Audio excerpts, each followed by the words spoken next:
All right, it's the Smart Home Helper, and today I'm going to show you how to set up the lights on your sleep training alarm clock. Let's dig in and check it out. Right, so let's take a look at the light. To turn it on, you're going to tap this button right here.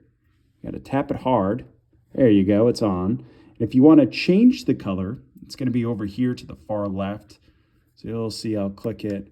We've got orange, yellow, we've got green, blue, purple, all different colors on here for you to choose from.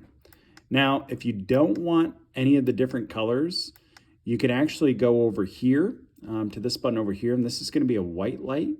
So you'll click that. You can actually change the dimness of the white light by clicking there. You can see you can go bright, you can go dim. It really doesn't matter, but you'll do that all right there. And then to turn off the light, you'll go ahead and just tap it. And there you go. That's how you turn off the light. If you want to change the light of the screen right here, that would be through this button right here on the top. And this would change the level of lightness on that button. You can see there's really 3 or 4 different settings there. But that's it for changing the light there, guys. If you have any questions, feel free to leave a comment. And don't forget to like and subscribe, guys. See ya.